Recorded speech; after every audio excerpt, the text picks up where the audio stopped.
toi j'ai trouvé le salut. Chante avec nous, bien-aimés. Reçois, oh Dieu, l'adoration. Ne sois pas un spectateur, bien-aimé, chante. Participe, bien-aimé, à cette atmosphère. D'un cœur que tu as sauvé. D'un cœur que tu as sauvé. Ne sois pas un spectateur, bien-aimé, chante de tout ton cœur. Dis-lui encore, tu es le Dieu. Tu es le Dieu de ma vie. En toi, j'ai trouvé le salut. Là où personne ne peut me donner le salut. Le salut. Voilà pourquoi je dis, Seigneur, reçois, oh Dieu, l'adoration. Reçois, oh Dieu, l'adoration. Je n'ai aucun problème à me procéder devant toi, Seigneur. De cœur que tu as sauvé. Que tu as sauvé. Est-ce que tu en es pleinement digne? Je veux t'adorer. Je veux t'adorer. Est-ce que quelqu'un l'adorer? Est-ce que quelqu'un l'adorer? Je veux t'adorer. Est-ce que tu veux l'adorer?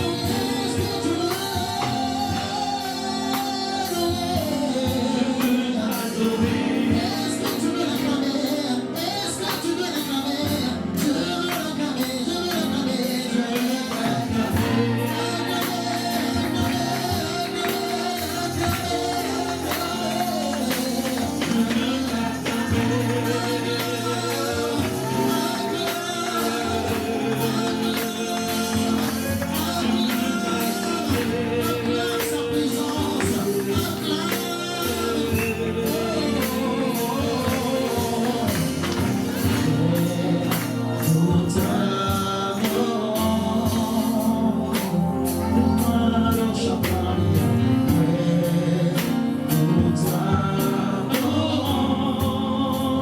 Il est en ce lieu, mes amis, il est là, il est présent, chante.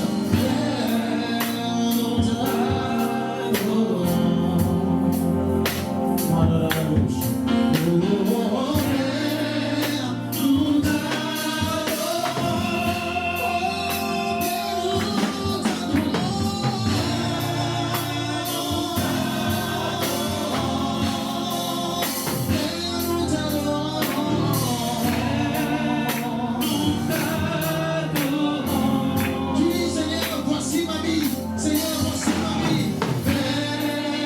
Voici ma vie. Dis, Père, voici ma vie. Père, arrose-moi de ton onction.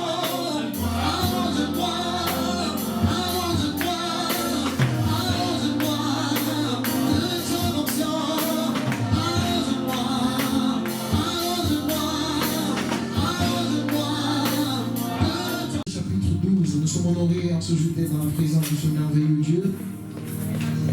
Ézéchiel chapitre 12. Donc quelques mots partagés avec nous la pensée de Dieu pour nous en ce jour. Comme nous le savons, nous sommes dans l'année du rétablissement et je prends la bonté et la grâce de Dieu pour nous faire du bien ce jour. Ézéchiel 12, si tout le monde est à la page, nous allons lire à partir du verset 1. Ézéchiel chapitre 12. Thank you, Jesus. Ézéchiel 12.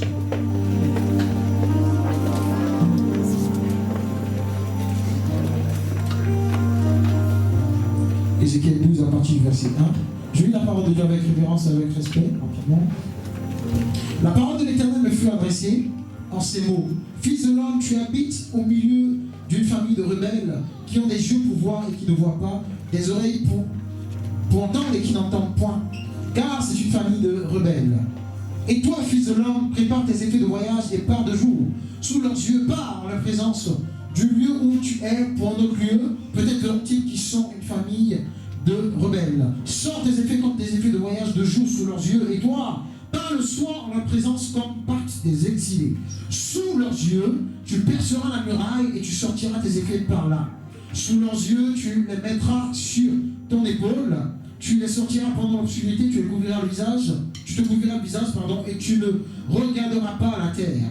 Car je veux que tu sois un signe. Quelqu'un dit avec moi, un signe pour la maison d'Israël. Et nous allons maintenant lire Jérémie chapitre 29. chapitre 29, à partir du verset 1 jusqu'au verset 14. Donc, avant Ézéchiel, Jérémie. Alors, Jérémie chapitre 29, à partir du verset 1 jusqu'au verset 14. Je lis la parole de Dieu, on a pas mal de textes à lire, je vais essayer d'aller rapidement. Voici le contenu de la lettre que Jérémie, le prophète, envoya de Jérusalem au reste des anciens en captivité, aux sacrificateurs, aux prophètes et à tout le peuple que Nebuchadnezzar avait emmené captif de Jérusalem à Babylone. Après que le roi Jéconia, la reine, les eunuques, les chefs de Juda et de Jérusalem, les charpentiers et les serruriers furent sortis de Jérusalem, il a remis à Éléazar, fils de Shaphan, et à Guémaria, fils de Ikija, envoyé à Babylone par Sédécias, roi de Juda, auprès de Nebuchadnezzar, roi de Babylone. Elle était ainsi conçue. Ainsi parle l'Éternel des armées, le Dieu d'Israël, à tous les captifs que j'ai emmenés de Jérusalem à Babylone. Bâtissez des maisons et habitez-les, plantez des jardins et mangez-en les fruits. Prenez des femmes et engendrez des fils et des filles. Prenez et donnez des maris à vos filles afin qu'elles enfantent des fils et des filles. Multipliez là où vous êtes et ne diminuez pas. Recherchez le bien de la vie où je vous ai emmené en captivité et priez l'Éternel en sa faveur parce que votre bonheur dépend du sien. Nous allons lire ensuite le verset, à partir du verset 9. Car c'est le mensonge qui vous prophétise en moment parlant des faux prophètes. Je ne les ai point envoyés, dit l'Éternel. Mais voici ce que dit l'Éternel. Dès que 70 ans seront écoulés pour Babylone, je me souviendrai de vous. Qui compte avec moi? Je me souviendrai de vous. Amen. Dès que 70 ans seront écoulés pour Babylone, je me souviendrai de vous et j'accomplirai à votre égard ma bonne parole en vous ramenant de ce lieu, car je connais les projets que j'ai formés sur vous, le fameux passage qu'on connaît par cœur, dit l'Éternel, projet de paix et non de malheur, afin de vous donner un avenir et de l'espérance. Vous m'invoquerez et vous partirez. Vous me prierez et je vous exaucerai. Vous me chercherez et vous me trouverez. Si vous me cherchez de tout votre cœur, je vous laisserai trouver par. Je me laisserai trouver par vous, dit l'Éternel, et je ramènerai vos captifs.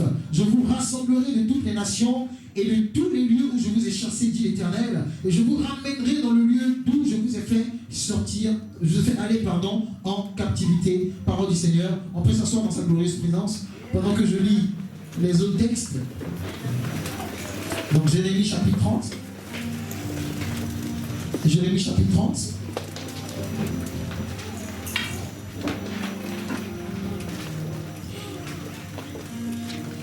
La parole de l'Éternel qui fut adressée à Jérémie de la part de l'Éternel en ces mots. Ainsi parle l'Éternel, le Dieu d'Israël, et écrit dans un livre toutes les paroles que je t'ai dites. Voici les jours viennent, dit l'Éternel, où je ramènerai les captifs de mon peuple d'Israël et de Juda. Dit l'Éternel, je les ramènerai dans le pays que j'ai donné à leur père. Verset 7, à l'heure, car ce jour est grand, il n'y a point eu de semblable, 7 ans d'angoisse sur Jacob, mais il en sera délivré. Et verset 12, ainsi parle l'Éternel, il dit, ta blessure est grave, ta plaie est douloureuse. Et c'est certainement le cas de quelqu'un ce matin. Tu as une blessure qui est grave, tu as une situation qui est douloureuse. Mais écoute la parole de l'Éternel pour toi en cette heure. Il dit, nul ne défend ta cause. Tu arrives à un niveau de ta vie où effectivement nul ne défend ta cause. Il n'y a personne pour défendre ta cause, il n'y a personne pour te défendre. Tu n'as ni remède, ni moyen de guérison. C'est-à-dire que tu regardes à gauche et à droite, il n'y a pas d'issue, il n'y a pas de solution. Tous ceux qui t'aiment t'oublient. Aucun ne prend souci de toi. Car je t'ai frappé comme frappe un ennemi, je t'ai châtié avec violence à cause de la multitude de tes iniquités, du grand nombre de tes péchés. Pourquoi te plaindre de ta blessure, de la douleur que cause ton mal? C'est à cause de la multitude de tes iniquités, du grand nombre de tes péchés que je t'ai fait souffrir ces choses. Verset 17, il dit, mais je te guérirai, je panserai tes plaies, dit l'Éternel, car il t'appelle.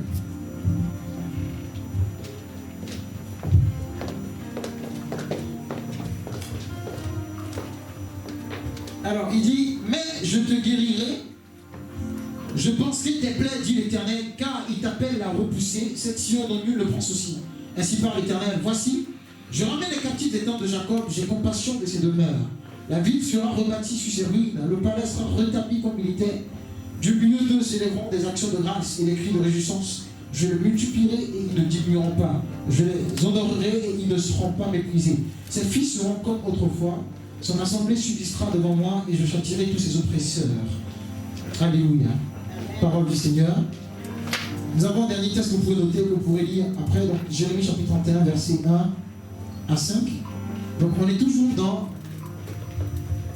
la même veine, dans cette même dynamique où le Seigneur parle à son peuple qui a été emmené captif et à qui justement il fait la promesse de le restaurer, de le ramener de là où il était, de le ramener de l'endroit où il a été emmené captif.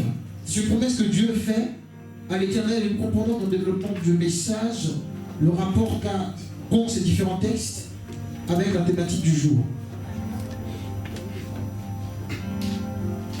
Alors, je veux rapidement introduire mon message, bien aimé, en disant une chose qui est très importante. C'est que si Dieu, depuis ce trône, s'est assis, mais déjà, ce qu'il faut savoir, c'est que notre présence sur la terre n'est pas le fruit d'un hasard, et je pense que ça, on le sait. Donc, il est important déjà qu'on soit à l'aise avec ce fait, avec cette réalité. C'est que le fait qu'on soit ici-bas, le fait qu'on soit sur la terre, n'est pas le fruit d'un hasard. Donc, ça veut dire que Dieu, à un certain moment, s'est assis. Il a pris, je ne sais pas, peut-être un cahier, un stylo, quelque chose d'un agenda, et il a pris le temps de noter le nom de tous ceux qui allaient venir, qui allaient exister sur la terre. Mais il ne s'est pas limité à cela. Dieu, en se projetant dans le futur, a vu qu'il allait avoir des problèmes. Dieu, en se projetant dans le futur, a vu qu'il allait avoir des situations compliquées, des situations difficiles, et comme on l'a déjà dit ici, le monde spirituellement en général fonctionne avec le principe des juridictions, comme on l'a dit, juridiction céleste, juridiction terrestre. Donc Dieu, en regardant aux problèmes dans le futur, s'est dit, il faut que je crée quelqu'un qui va porter le nom de Saturnin et qui va venir dans 15 000 ans, dans 20 000 ans, résoudre un problème particulier. Je veux donc dire à quelqu'un que tu es là, ici sur la terre, pour être une solution à un et un seul problème particulier. Ce qui veut dire donc que dans ta marche avec le Seigneur, s'il y a une chose que tu dois rechercher par-dessus tout, c'est de savoir, Seigneur, quelle est la réponse que je représente pour le monde et quel est le problème auquel je suis une réponse. Voici la chose que devrait rechercher l'enfant de Dieu. Parce qu'en réalité, un problème, contrairement à ce qu'on peut croire, n'est pas une chose qui vient pour nous faire couler, mais c'est un appel à des solutions. Ça veut dire que le problème vient pour révéler une capacité qu'il y a en quelqu'un. Le problème est créé pour permettre à une personne de développer, de déployer un potentiel qui était caché en elle. Un problème est un appel. Et c'est la raison pour laquelle un grand penseur dans le domaine de la motivation qui s'appelle Jim Rohn va dire ceci. Il dit, ne souhaite pas que ce soit plus facile, mais souhaite que tu sois meilleur. Ne souhaite pas moins de problèmes, mais souhaite plus de compétences. Ne souhaite pas moins de défis, mais souhaite plus de sagesse. Waouh. Ne souhaite pas que ta vie soit plus facile. Ne souhaite pas que les choses dans le monde soient plus faciles. Mais souhaite plutôt que toi tu sois meilleur. Amen. Parce qu'en réalité, les difficultés du monde attendent juste que tu t'ajustes à elles. Et au moment, à partir du moment où tu t'ajusteras à elles en termes de solution, elles ne seront plus une difficulté pour toi.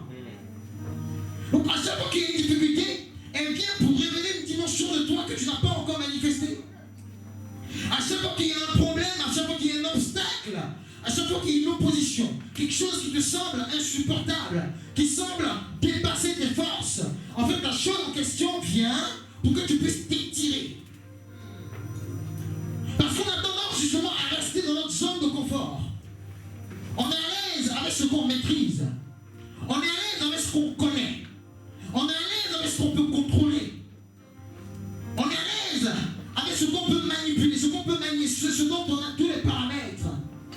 Mais le problème est que cette conception des choses nous limite dans notre pleine manifestation de la divinité qui est en nous. Voilà pourquoi notre perception du monde doit changer. Là où les hommes voient problème, nous en tant qu'enfants de Dieu, nous voyons opportunité. En ce jour, bien-aimé, Dieu te donne la révélation des opportunités cachées dans les problèmes autour de toi. Dieu te donne une inspiration pour être la réponse à un problème qui n'a pas encore été résolu dans ce monde. Dieu illumine ton esprit pour apporter une réponse dans le domaine dans lequel tu es. Le domaine de la santé, le domaine de la philosophie, du sport, de la musique, peu importe le domaine. Le Saint-Esprit illumine ton esprit afin que tu sois la réponse attendue dans le domaine en question.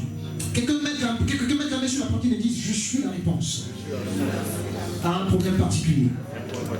Quelqu'un dit encore: je suis une solution à une équation particulière. Quelqu'un dit: c'est moi et personne d'autre qui doit résoudre ce problème. Quelqu'un dit: je prends ma responsabilité et je décide d'être un solutionneur. Je décide d'être une personne qui répond aux questions que le monde se pose. Oui, bien aimé. Voici le sens de notre vie sur terre. C'est de répondre aux questions. De répondre aux questions. Et c'est pour cela que nous connaissons ce texte. Romains 8, il me semble, verset 19, qui nous dit que la création soupire après la révélation des fils de Dieu. On l'a déjà développé lorsqu'on parle de création, il n'a pas dit la créature. Parce qu'on se trompait souvent, et nous-mêmes aussi, en pensant que lorsqu'on parle de création, il s'agit seulement des hommes. La Bible dit la création. Donc ça veut dire aussi bien les hommes que les objets, que les animaux. La nature tout entière, c'est-à-dire l'univers tout entier, est en train de crier. L'argent crie, parce qu'il est fatigué des dealers de drogue. L'argent crie, le bois crie, les plantes crient, parce qu'elles sont fatiguées, parce qu'on les utilise mal. Même les entreprises crient, parce que ceux qui sont à la tête sont des gens justement qui pervertissent ces entreprises en question. Il y a des entreprises qui sont en train de crier pour dire non, on ne veut plus de ce directeur sur nous.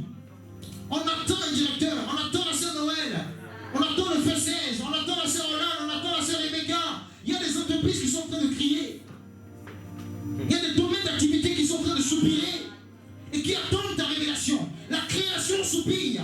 Elle attend des hommes de valeur, des hommes qui transportent Dieu, des hommes qui auront la capacité, parce qu'ils étaient là lorsque Dieu les a créés. Ces choses étaient là. Elles ont vu ce que Dieu a dit à Adam. Elles connaissent la pensée de Dieu lorsqu'il créait le bois. Elles connaissent la pensée de Dieu lorsqu'il créait l'eau. Elles connaissent la pensée de Dieu lorsqu'il créait l'univers. Mais elles sont en train de voir que leur usage se détourne de l'essentiel, de ce pourquoi elles ont été créées. Alors elles se disent non, on ne peut pas continuer comme ça. Où ils sont? Où sont nos sauveurs? Où est-ce qu'ils sont? Bien-aimé, quelque chose te cherche. Et c'est la raison pour laquelle Dieu veut te rétablir en cette année 2022. Quelque chose te cherche. Alors, pourquoi le rétablissement? Pourquoi? Comme je vous dis souvent, j'aime faire des dialogues avec le Saint-Esprit, et c'est ce que je retranscris. J'ai dit, mais Seigneur, pourquoi en cette année particulière, tu veux nous rétablir? Et ils vont voir dans Jérémie chapitre 31, verset 3, qui est la première réponse qu'il m'a donnée. Il dit, de loin l'Éternel se montre à moi, et il dit, je t'aime d'un amour éternel. C'est pourquoi je te conserve ma bonté. J'ai cru qu'il allait me dire, non, c'est parce que tu es particulier, c'est parce que tu as fait ci, c'est parce que non, tes paroles, une alliance. Non, il dit d'abord, c'est juste parce que je t'aime d'un amour éternel et que je te conserve ma bonté. Tu t'es détourné de moi. Tu ne m'as pas obéi à la lettre. Mais je t'aime quand même. Et je te conserve ma bonté. Il dit, je ne t'ai pas enlevé ma bonté. Oui, c'est vrai que dans certaines situations, c'est vrai que dans certaines réalités que tu as vécues, tu as pensé que je t'avais enlevé ma bonté. Mais en fait, je ne te l'avais pas enlevé. Je te l'avais conservé. Mais j'attendais que tu tires suffisamment de leçons de la situation pour que j'emmène en manifestation l'autre facette de ma bonté.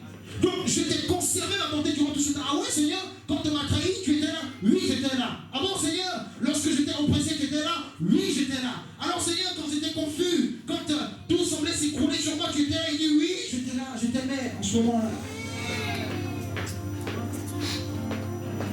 Dieu te rétablit, premièrement, parce qu'il t'aime. Je veux dire à quelqu'un ce jour que Dieu t'aime.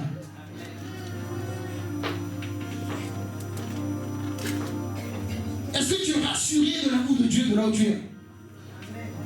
Est-ce que lorsque tu marches, tu as conscience de ce que tu es la fille, le fils d'un père bien aimé, d'un père qui t'aime, un père, je ne sais pas comment te le décrire, mais en fait tu as un père qui t'aime. Il t'aime tellement qu'il dit qu'il est jaloux. C'est-à-dire que il t'aime tellement qu'il n'aime pas te voir, et c'est pour ça que notre perception justement de la sanctification doit être une autre perception. En fait, c'est par jalousie. En fait, Dieu t'aime tellement, tu es tellement précieux et précieuse à ses yeux, que lorsque tu te retrouves dans la boue, il se dit, mais non, je l'aime tellement que je ne peux pas. Donc quand il te châtie, ce n'est pas pour te faire du mal, c'est par jalousie en fait.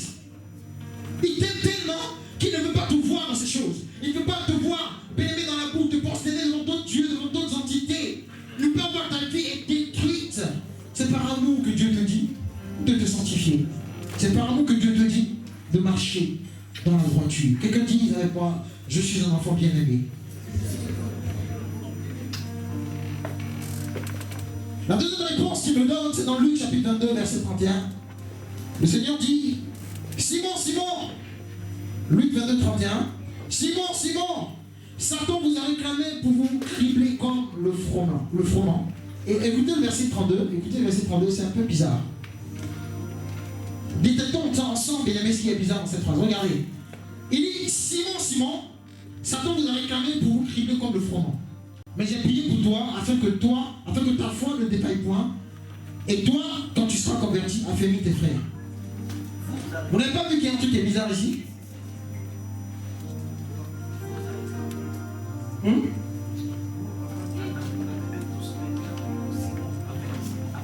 C'est ça. Donc Satan a réclamé tous les disciples, tous là. Il les a réclamés. Mais le Seigneur Jésus dit, j'ai prié pour toi. J'ai envie de dire, mais Seigneur, tu fais de la discrimination. Parce que Satan les a tous réclamés. Et pourquoi tu choisis de prier seulement pour Pierre? Et c'est là où il va m'emmener un peu plus loin.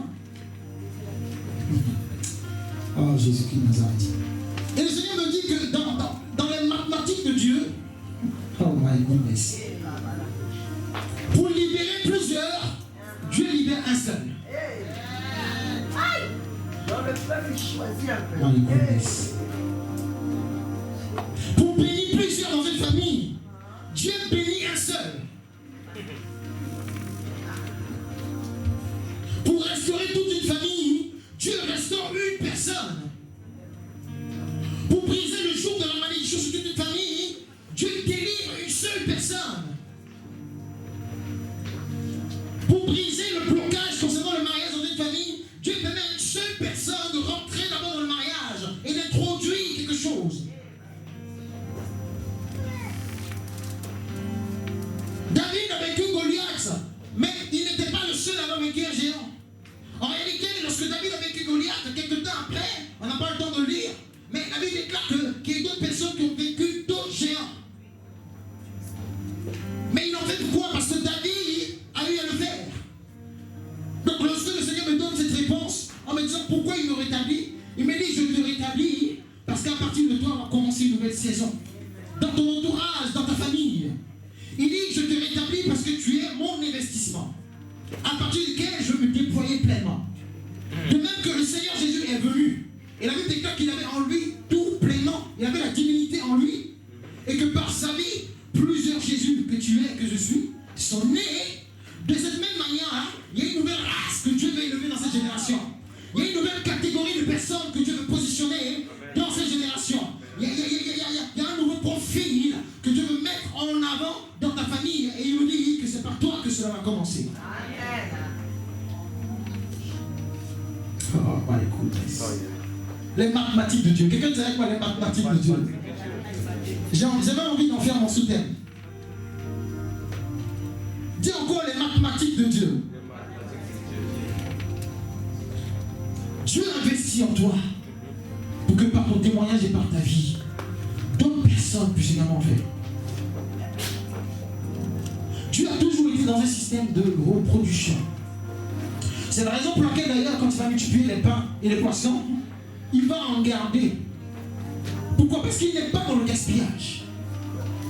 Dans son processus de multiplication, il part toujours d'une source pour ensuite multiplier. Voilà pourquoi la bonne nouvelle que j'ai pour toi,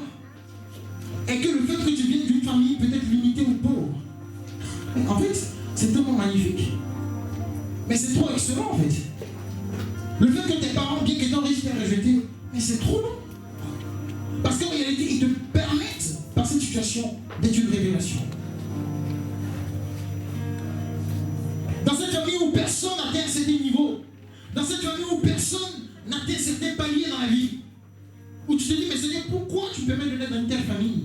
Dieu dit, je le fais pour que tu sois une révélation.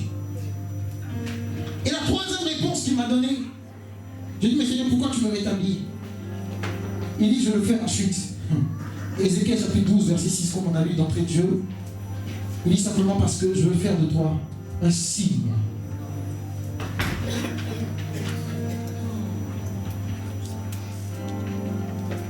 Dieu dit qu'il veut faire de toi, il veut faire de moi un signe dans cette génération. Lorsqu'il parle à Ézéchiel, il lui dit, allez, prends les affaires, perce la muraille et sors le soir, prends tes affaires. Ézéchiel ne comprenait pas, il dit, oui, je te fais faire ça, parce que je veux que tu sois un signe. Oh my God. Bien aimé, la dimension du signe, c'est un autre niveau. Oh, Jesus Christ.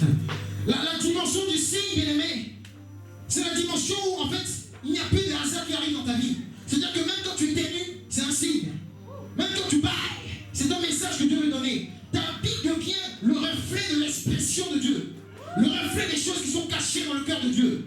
Lorsque tu marches, tu exprimes Dieu. Lorsque tu parles, tu exprimes Dieu. Voilà pourquoi je vais dire à quelqu'un, on n'est plus dans le temps où on va parler de Dieu, mais nous sommes dans une dimension où on va montrer Dieu aux gens. Nous sommes dans le temps où on ne va plus parler de Dieu, mais on va montrer Dieu.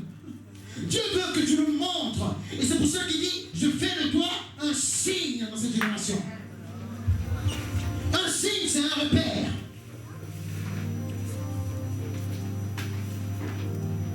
Un signe, c'est un point de repère. C'est-à-dire qu'un élément à partir duquel on peut déterminer tel résultat, ou on peut prédire tel ou tel résultat. C'est ça un signe. Dieu fait de toi un signe en ce jour. Et comme je disais dans le serment de Dieu il y a 2 dimanches, pendant qu'on est en train de venir, justement, découvrir ensemble le premier terme, Dieu me fait comprendre. Et ça va de pair avec la vision justement de ces années. Et j'entendais dans mon esprit, pendant qu'on était en route, concrétisation. Concrétisation. Et il m'a dit qu'il te rétablit pour te faire expérimenter des choses concrètes. On est fatigué, je ne sais pas pour toi. On est fatigué de ces histoires de non, Dieu est capable de... On ne fait que citer ce que Dieu est capable de faire. Il est temps pour nous maintenant de marcher dans des choses concrètes. Il est temps pour nous d'expérimenter des choses palpables. En cette année, bien aimé, tu vivras des choses concrètes. En cette année, tu expérimenteras de manière palpable ce dont Dieu est capable. Tu ne parleras pas seulement de Jésus, mais tu l'expérimenteras dans ton quotidien.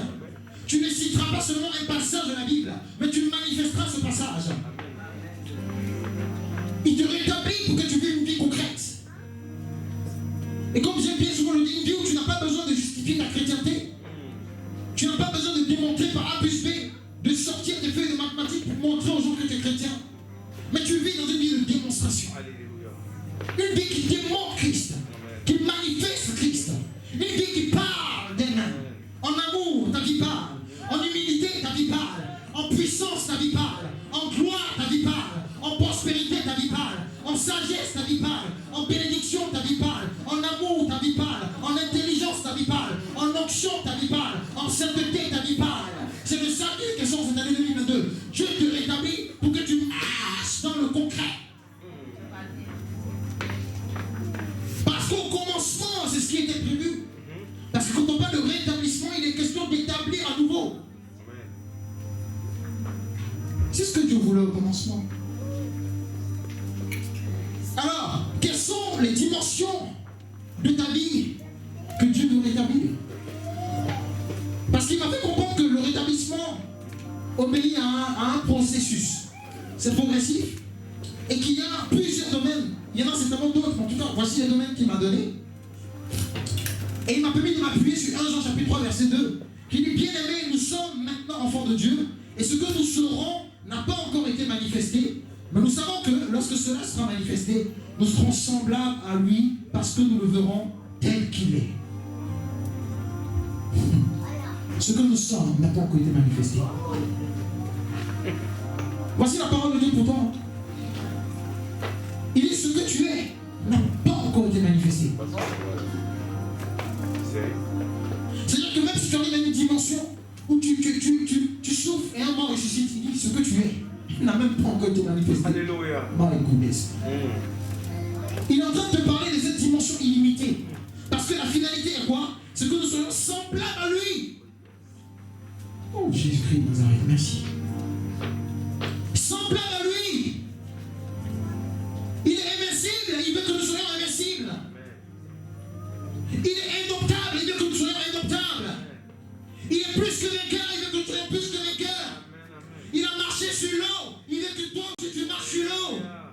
Il a commandé à la pièce de se retrouver dans le ventre du poisson, il veut que toi aussi tu opères dans cette dimension. Semblable à lui.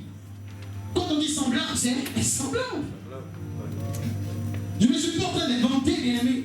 C'est ce que Dieu veut pour toi et moi. Voilà pourquoi la première chose qu'il est ici de rétablir, bien aimé, dans ton cœur, c'est la sainteté et la crainte de son nom. La sainteté et la crainte de son nom. Et ça, nous le voyons dans le texte qu'on a lu, Jérémie chapitre 32. Il dit, je leur donnerai un même cœur et une même voix, afin qu'ils me craignent toujours, pour leur bonheur et celui de leurs enfants après eux. Je traiterai avec eux une alliance éternelle, je ne détournerai point d'eux, je leur ferai du bien et je mettrai ma crainte dans leur cœur. Nous sommes dans une saison où tu n'auras pas d'autre choix que de craindre Dieu. Tu n'auras pas le choix. Il dit, moi, Dieu, je mets ma crainte dans leur cœur. Donc, au cas où tu avais d'autres projets en cette année 2022, c'est trop tard. Parce que cette année, Dieu va t'obliger à marcher dans la sainteté et dans la crainte de son nom. Tu n'as plus, non, tu n'as pas le choix. Peut-être que tu prévoyais un petit coup à gauche, à droite, et puis non, c'est fini. Il dit, c'est mort. Je te rétablis dans la sainteté, dans la crainte de mon nom. Tu vas craindre Dieu qui pleut ou qui neige. Tu vas honorer Dieu qui pleut ou qui neige.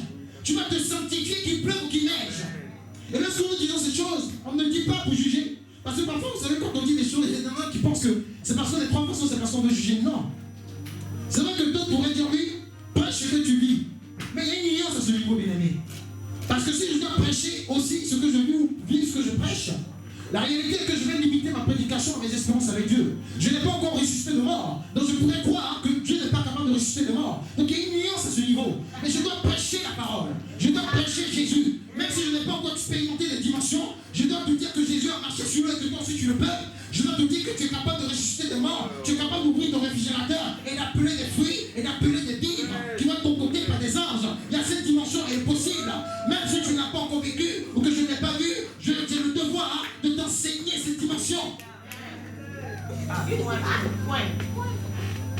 Oui, je dois vivre ce que je te prêche. Mais je ne dois pas limiter mon évangile à mes expériences. Et c'est la raison pour laquelle certains pasteurs, dès qu'ils commencent à vivre dans l'adultère, changent le message. Mais non, en réalité, on peut écouter, on peut aller à gauche un peu à la droite. Non, non, non. Mon évangile ne doit pas dépendre de ce que je vis, mais dépendre de ce que Christ a vécu. Et maintenant, mon expérience va venir renforcer ce que la parole dit. Mon expérience n'est pas l'appui de mon message. Mon expérience vient renforcer le message. C'est-à-dire qu'il vient rendre palpable ce que Christ a déjà dit pour moi. Ça, c'est une dimension. Tu dois prêcher la parole. C'est de ça qu'il est question, bien aimé. Alors ne me vois pas ce matin comme une personne qui vient te juger. Même si pour la grâce de Dieu, on a quand même une certaine discipline de vie. Mais non. Ensuite, Dieu veut te rétablir dans l'adoration. En fait, dans cette année 2022, tu vas te retrouver. Et moi, ça m'a fait rigoler, je vous dis la vérité. Ça m'a fait rigoler. Je ne sais pas si mon épouse m'a déjà vu dans cette dimension, mais je crois que oui. Mais il y a des moments où je me lève et je commence à danser seul comme ça sans musique. Et Dieu me dit que cette dimension-là va être manifeste dans la vie de quelqu'un en cette année. C'est-à-dire qu'il me dit, bon, tu l'as vu, il n'y a même pas de musique, et puis tu te mets à danser. C'est-à-dire que tu entends le son des anges, c'est comme si tu es connecté.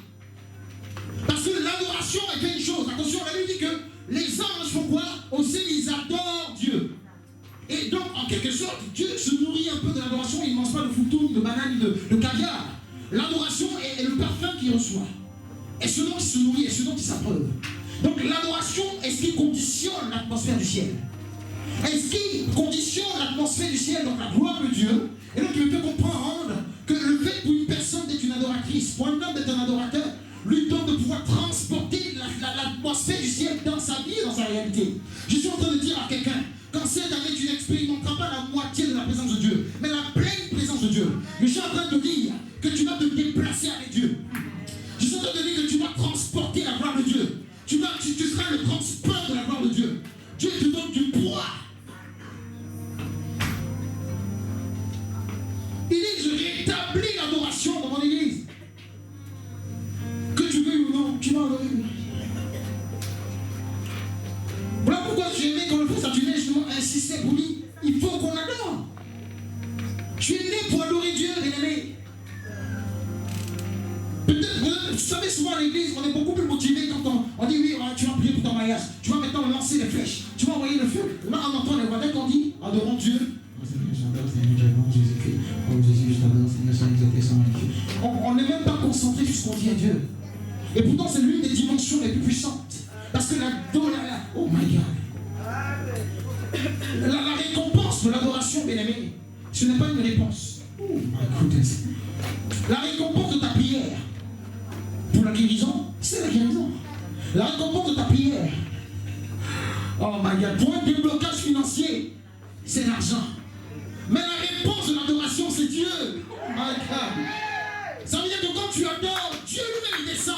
Et quand il est là, bien-aimé, il a la capacité d'identifier tout ce qui ne va pas dans ta vie et d'apporter toutes les solutions.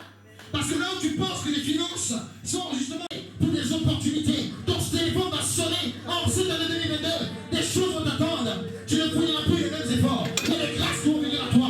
Il y a des gens qui sont en train de s'enrichir dans certains domaines et tout. Mais en cette année, bien-aimé, Dieu t'accorde la grâce, bien-aimé, de te positionner là-bas et de faire la différence au nom puissant de Jésus-Christ de Nazareth.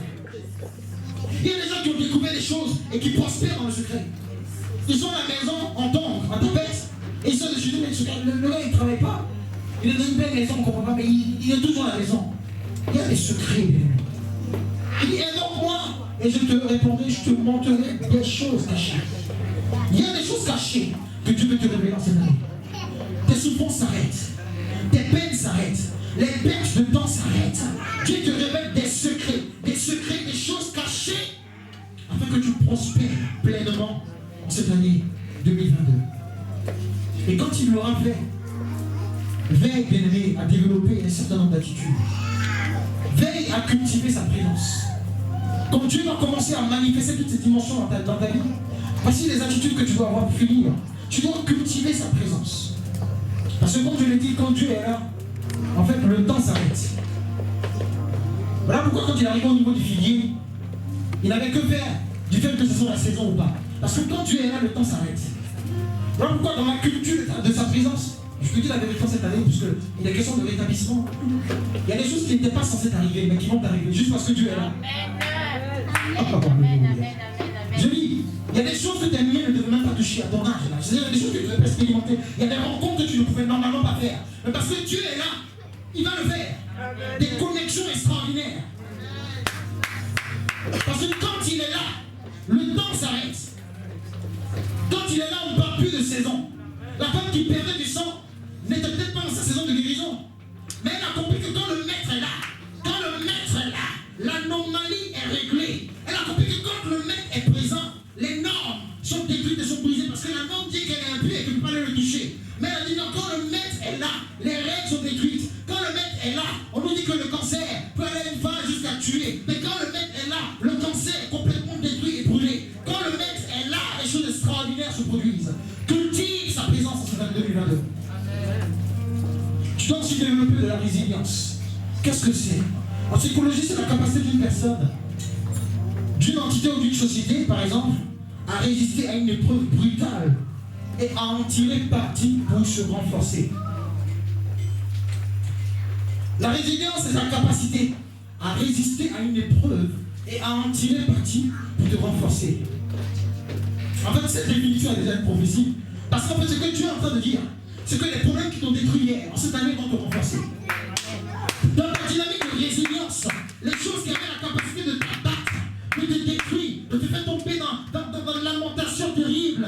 La Bible dit, le Seigneur dit, bien-aimé, qu'il va utiliser ça, il va utiliser ces choses-là pour te renforcer.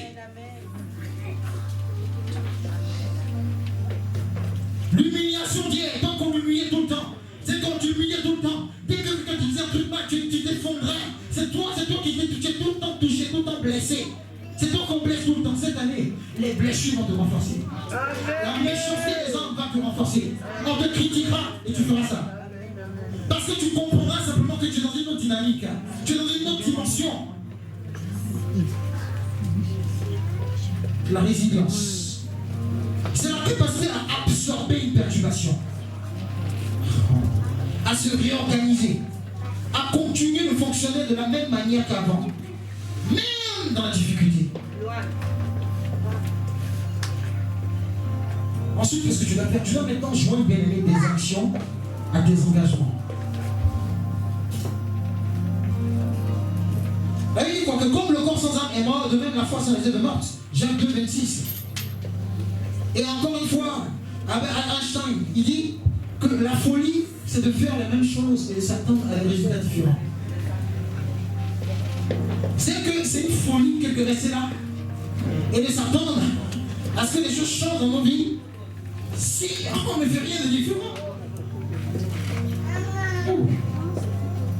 Tu dois investir en toi. Vous savez, le succès n'est pas une chose à poursuivre, mais il est à attirer par la personne qu'on devient.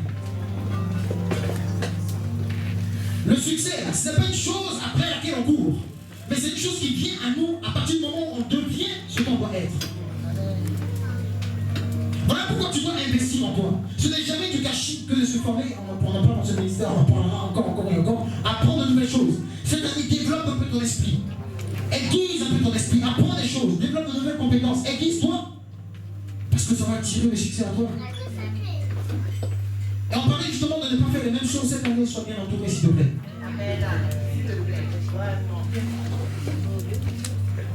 Les amis avec qui tu traînes depuis 10 ans, bien aimé, ce n'est pas de l'orgueil. Ce n'est pas de l'orgueil. Excusez-moi. Il y a des personnes dans vos vies qui ne vous apportent rien. Ayez la capacité de vous séparer de ces personnes. C'est aussi simple que ça. Est-ce que vous savez que si Joseph était resté dans la maison de son père, il n'aurait jamais été gouverneur? Parce que ses frères étaient dans l'histoire de... On est tous ensemble ici. Oui, c'est ça. Parce que tu arrives en France et tu dis quoi? Fais un enfant, tu envoies les papiers. On est tous, c'est comme ça, c'est le système. Et on te dit oui, non mais c'est comme ça que c'est enfant, tu sais, tu n'as pas le choix, tu es obligé de faire les petits trucs et tout, traîner, galérer pendant plusieurs années avant que Dieu ne t'élève. Il y a un moment bien aimé, tu dois comprendre que ce genre de message-là, non, ça ne va plus avec toi. Parce que tu sais pour toi il y a la royauté, mais on t'appelle à marcher dans la bassesse. Tu dis non, cet environnement n'est plus favorable pour moi. Et tu commences à créer un bon profil sur LinkedIn. Et à contacter maintenant des directeurs, à contacter des gens de cette classe, à avoir de bons amis qui vont avoir la capacité de te tirer vers le haut. Tu dois changer ton entourage. Regardez un homme comme Moïse, qui depuis gérait le peuple, il galérait. Mais à un certain moment, la Bible déclare que Jéthro, qui s'en pouvait donner un conseil, et lui dire, mon frère, si tu continues de gérer le peuple comme ça, tu vas échouer dans ta vie. Tu as besoin de Jéthro dans ta vie. S'il y a des personnes qui sont investies dans la sagesse de Dieu pour te donner, bien aimé, la bonne orientation, la bonne instruction, qui va te propulser dans la hauteur et non pas te tirer vers le bas. En cette année, bien aimé, que tu reçoives les Jéthro de ta destinée. Des hommes de sagesse, des femmes de sagesse qui vont te donner de vraies paroles, de bons conseils, de bonnes instructions. Des gens qui vont apporter de la qualité à ta vie, une valeur ajoutée à ta destinée. Et non pas les personnes qui vont être des censures qui vont te puiser dans ta vie. Regarde à ton entourage. Analyse. Les copains disent, vous rigolez, ça va. Ah, pour Dieu national, vous rigolez. C'est quoi tout ça? Tu es encore dans la dimension de Apoutou et tu te donnes que ta vie est Poutou. Non, bien aimé. C'est pas que ça, mais je dis que tu dois t'étirer. Analyse ton entourage, bien aimé. Je te dis la vérité. Regarde, tu as cette copine là qui toutes les semaines t'appelle, on fait 3 heures au téléphone. Excuse-moi. Après avoir approché. Qu'est-ce que tu en tires de bon? Qu'est-ce que tu as apporté? En 3 heures, est-ce que vous savez ce qu'on pouvait apporter à votre destinée? En termes de serait-ce que d'apprentissage, ne serait-ce que pour lire un livre. Tu dois changer des habitudes dans cette année. Il y a des choses que tu dois changer. Que Dieu te donne les trop de ta destinée. Tu dois combattre la paresse. Parce que les excuses, en fait, c'est quoi? Les excuses, en fait, ce sont des clous qu'on utilise, en fait, pour construire la maison de l'échec. Les excuses sont des clous utilisés pour construire, pour bâtir la maison de l'échec. Vous avez vu qu'on on est paresseux, comme justement le paresseux a dit, regarde la fourmi. Non, lui, non, c'est parce qu'on est en hiver. Ah non, c'est parce que je suis noir. Ah non, c'est parce que je n'ai pas le papier. Ah non, c'est parce que je ne parle pas bien le français. Ah bon? Mais il y a des gens qui ne savent même pas faire une phrase en français, mais que aujourd'hui sont une certaine dimension. Parce que quand Dieu décide de t'élever, vous savez, comme je l'ai dit, il bouleverse les paramètres du monde. Quand Dieu décide de t'introduire, il t'impose. Je suis en train de prophétiser sur la vie de quelqu'un pour dire que Dieu va t'imposer. Diplôme ou pas diplôme, Dieu va t'imposer. Parler français ou pas parler français, Dieu va t'imposer. Dieu va t'imposer. Amen. Donc tu dois combattre la paresse. Combattre la paresse. Et éviter les excuses qui sont juste des clous que tu es en train de mettre sur la maison de l'échec. Fuis les excuses. Ensuite, tu dois te discipliner et développer de la constance. Parce qu'en réalité, le succès, en fait, ce n'est rien d'autre que quelques disciplines en fait, qu'on pratique régulièrement. Donc tu dois simplement avoir la discipline et la constance. Le succès, c'est juste une habitude que tu développes constamment. Ça veut dire que si tu décides d'ici la fin de l'année de savoir jouer du piano, décide d'en faire juste 20 minutes par jour, et tu vas voir qu'à la fin de l'année, tu seras un bon pianiste. Donc le succès, ce n'est rien d'autre que quelques disciplines qu'on reproduit constamment et régulièrement tous les jours. Identifie une chose. Bien aimé, je t'en supplie, que ce message ne passe pas. Je ne suis pas là pour t'exciter, je t'en supplie, mes amis, ni pour m'exciter moi-même. Parce que ce sont des choses que je vais moi aussi appliquer. Identifie quelque chose que tu veux devenir en cette année. Pratique la chose en question. Tous les jours. Tous les jours. Sois béni, frère Emmanuel. Tous les jours. Pratique la chose en question. Et enfin, j'ai terminé, tu dois dire non à toute forme de compromission. C'est la fin de mon message. Tu dois dire non à toute forme de compromission. Pour éviter justement que ta royauté soit à nouveau troquée. Et c'est ce que Judas n'a pas contrôlé. Lorsqu'il allait et qu'il a rencontré Tamar, et qu'il a eu une envie parce que justement sa femme est décédée, il ne s'est pas contrôlé et le monsieur va se permettre de donner poisson caché avec le cordon. Parce que les cachets avant c'était soit un anneau qu'on mettait sur le doigt ou un anneau qu'on mettait là avec un cordon. Donc il lui donne son cachet au cordon et il lui donne son bâton. Vous savez que tout ce qui caractérise la royauté, il a troqué comme ça. Cette année, bien aimé, ne trompe pas la grandeur en toi. Que le discernement te donne d'identifier les pièges et les opportunités divines. Que le discernement te donne de pouvoir identifier, bien aimé, les amitiés toxiques et les amitiés prophétiques. Que le discernement te donne, bien aimé, de discerner, de faire le distinguo entre les connexions démoniaques et les connexions qui ont la capacité de te propulser dans la hauteur. En cette année, tu feras de bonnes rencontres au nom de Jésus. Tu feras de bonnes rencontres au nom de Jésus. En réalité, Dieu exauce en passant par un homme. Que Dieu t'envoie l'homme qui te faut cette année. Que Dieu t'envoie l'homme providentiel. L'homme providentiel. L'homme providentiel. L'homme providentiel. L'homme providentiel. Lève-toi de là où tu es et commence à parler à ton Dieu. Lève-toi de là où tu es et commence à prier. Commence à parler à Dieu. Commence à prier. Lève-toi de là où tu es et commence à parler à ton Dieu. Commence à parler à ton Dieu. Commence à parler à ton Dieu. Commence à parler à ton Dieu. Au nom puissant de Jésus. Au nom puissant de Jésus. Raboche Kebelos. Ramamamaya. Rekamamayono. Remakoramamaya. Rekamamayono Rebosha. Rekelebosha Takaya. Si tu as compris ce message, bien-aimé, parle à ton Dieu. Commence à parler à Dieu. Remachokoro. Rekamamamosha. Lidelelebosha. Maromokosete. Rakamoyono. Limakarabahosha. Lidelelebosha. Lidakabrakataya. Tu vas répéter après moi, tu vas dire au nom de Jésus. En cette année, je décrète et je déclare que je suis établi dans la sainteté et dans la crainte de Dieu. Aucune séduction ne me détournera du droit chemin. Au nom puissant de Jésus, en cette année, je déclare que je deviens un adorateur inconditionnel. Inconditionnel. Aucune situation ne me génération, cette année, je déclare que je suis rétabli dans la royauté. Au nom puissant de Jésus, je quitte la position d'esclave. Je quitte la position d'esclave pour m'établir dans la royauté. Je quitte la position d'esclave.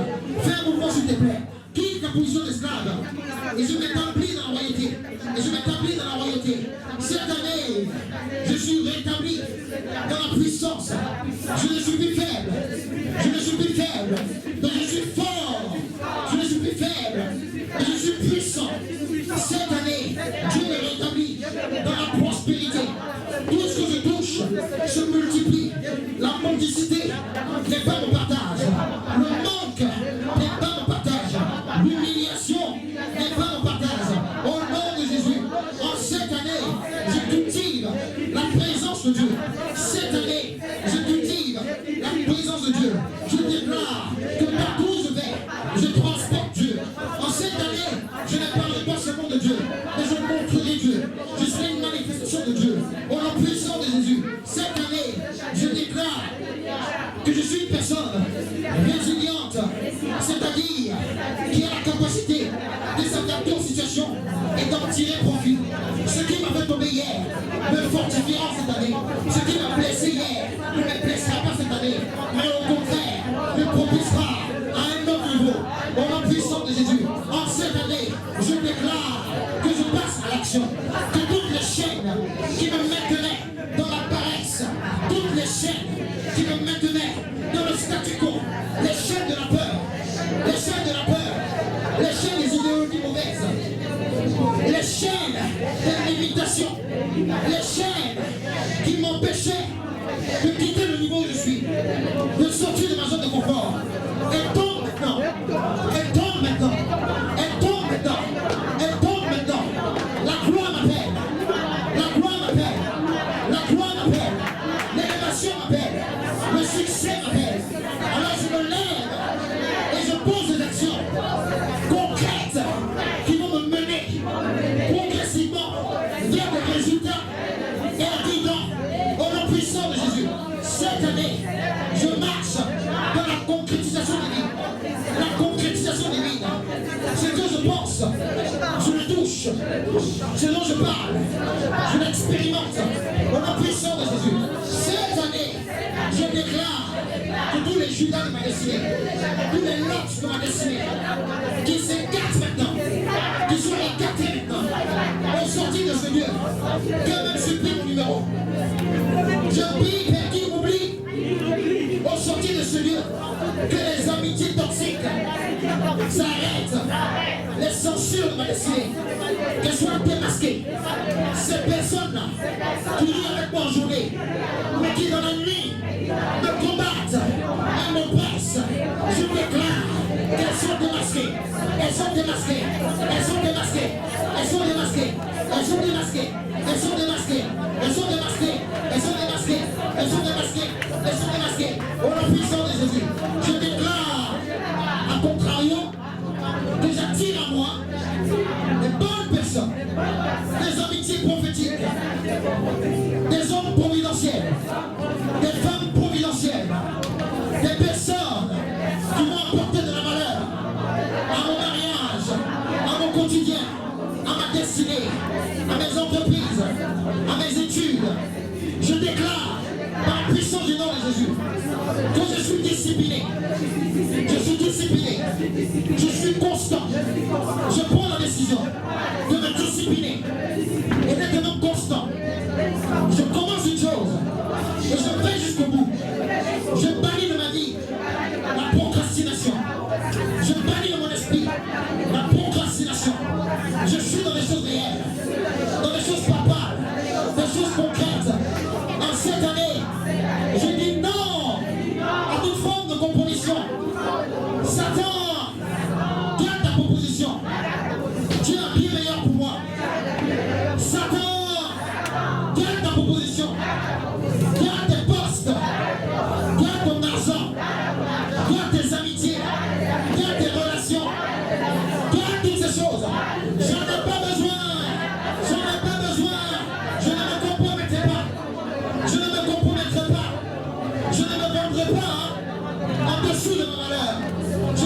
prépare.